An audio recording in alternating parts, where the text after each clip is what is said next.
Sugar microdosing has emerged as one of the more unusual biohacking trends, claiming that tiny, strategically timed doses of sugar can stabilize energy, prevent crashes, sharpen focus, and support athletic performance. The technique usually involves consuming very small amounts of glucose, sometimes a few grams from candy, honey, or gels, before cognitively demanding tasks or between meals. Advocates argue that microdoses can smooth out blood sugar dips, keep the brain supplied with steady fuel, and avoid the dramatic highs and lows associated with larger sugar intake. On social media, the trend is framed as a clever workaround for fatigue, brain fog, and afternoon slumps. But beneath the neat logic, the scientific support is thin, the risks are underplayed, and the practice can lead to more metabolic instability, not less, especially for people without medical supervision. At the core of sugar microdosing is the idea that the brain requires glucose and that providing it in tiny, regular amounts will avoid large blood sugar fluctuations. It's true that the brain relies on glucose as its primary fuel source, but it also has highly efficient mechanisms for maintaining stable levels even between meals. The body doesn't need constant sugar input to function normally. Biohackers often misinterpret short-term performance studies, such as research showing small glucose boosts improving cognitive performance in sleep-deprived subjects, then apply these findings to everyday life. These studies usually examine acute effects under controlled conditions, not daily microdosing as a long-term strategy. Most people don't need to supplement glucose for the brain to function. The body is designed to maintain stable blood sugar through liver glycogen release and hormonal regulation, not constant micromanagement. A major concern is how easily sugar microdosing can backfire. Even small amounts of sugar taken frequently throughout the day can train the body to expect rapid glucose availability. Over time, this may make natural dips in blood sugar feel more dramatic, increasing cravings and dependence on external glucose hits. Instead of stabilizing energy, the practice can create a cycle of frequent spikes and dips, especially in people who are sensitive to blood sugar changes or prone to reactive hypoglycemia.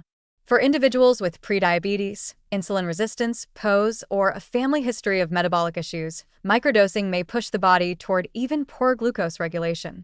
And for people who are trying to break free from sugar dependence or craving cycles, the trend does the opposite. It reinforces reward pathways and encourages more frequent sugar intake, even if the amounts are small. There's also a psychological risk. Framing sugar as a performance tool encourages constant monitoring of energy levels, turning normal fluctuations into perceived problems that must be fixed immediately. People begin carrying glucose tablets or candies everywhere, feeling anxious about concentration dips or afternoon fatigue, and interpreting normal hunger cues as crashes.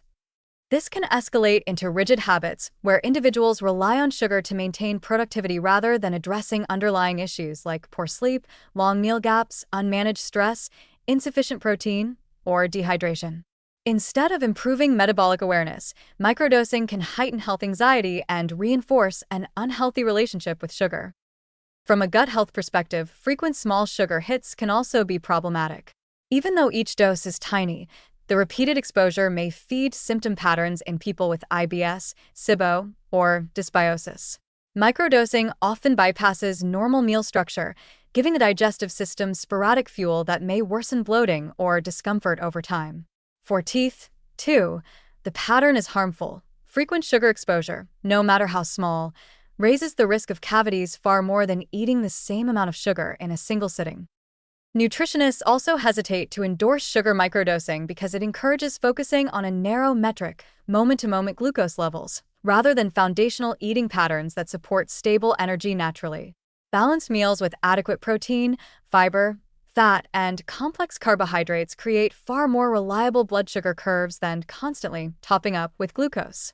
Regular meals, consistent sleep, hydration, and stress management all influence energy stability far more meaningfully than microdose sugar. The trend is a classic example of wellness culture chasing hacks instead of habits, giving people a short-term tool that often distracts from deeper nutritional needs.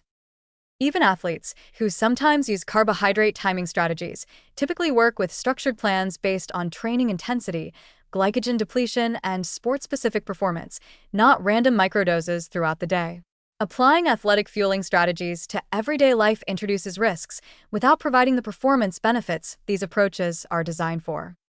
Ultimately, Sugar microdosing may create brief bursts of alertness in very specific situations, but as a daily wellness strategy, it's deeply flawed.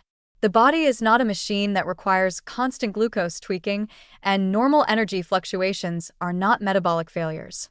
The trend oversells the benefits, ignores long-term consequences, and can quietly erode both metabolic stability and psychological well-being. For most people, building steady energy through balanced meals and lifestyle habits, not strategic sugar hits, is a far safer and far more effective approach.